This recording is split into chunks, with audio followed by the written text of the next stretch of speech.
century has seen secularism and atheism promoted throughout the Western world. This has led to the emergence of new atheists, notable members which include best-selling authors such as Richard Dawkins, Sam Harris, Daniel Dennett, and Christopher Hitchens. The contention of the new atheists is obviously that there is no God.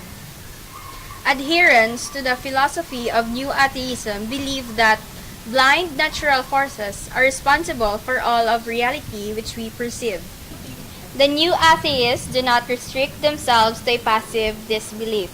Rather, they are actively engaged in admonishing others to follow suit, to declare their non-belief in God, and to take the necessary steps to rid the world of religious belief and practice. An ironic feature of the new atheism is its strong faith in the inferiority of having faith.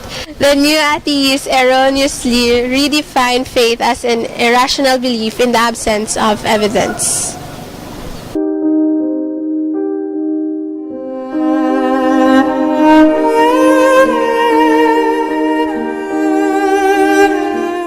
Aidan Wilson said, "Faith rests upon the character of God, not upon the demonstration of laboratory or logic." Comes to things, Christians correctly approach the subject looking for strong evidence, while accepting that some matters may be beyond our current understanding. Indeed, many faith-filled scientists have been at the cutting edge of the scientific enterprise and test the evidence using thorough methods and techniques.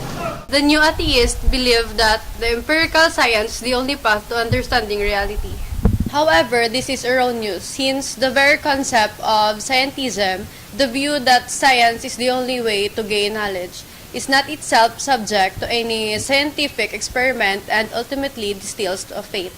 Faith, far from being an irrational belief in the absence of evidence, is a decision to reckon as true something that is not visible. Scientism is a metaphysical concept, thus, the new atheist requires faith of some description even if not in God. Scientism could be summed up as the belief that empirical science is the only way to be sure about anything. Scientism is a self-refuting and thus should not be believed. In contrast, theism is aligned in the reality of a transcendent God. Biblical theism is based around a set of sensible concepts, one of which is that there is no such thing as an atheist.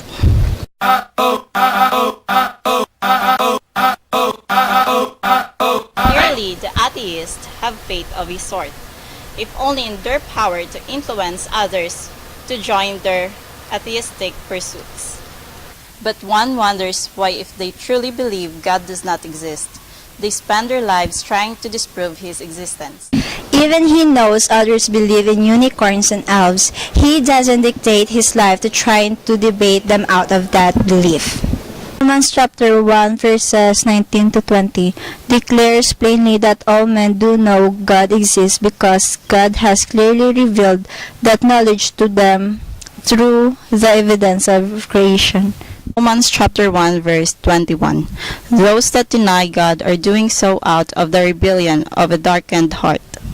Psalm chapter 14 verse 1 and chapter 53 verse 1. Rather than the intellectual, the self-described atheist imagines himself to be God has pronounced. The fool says in his heart, "There is no God."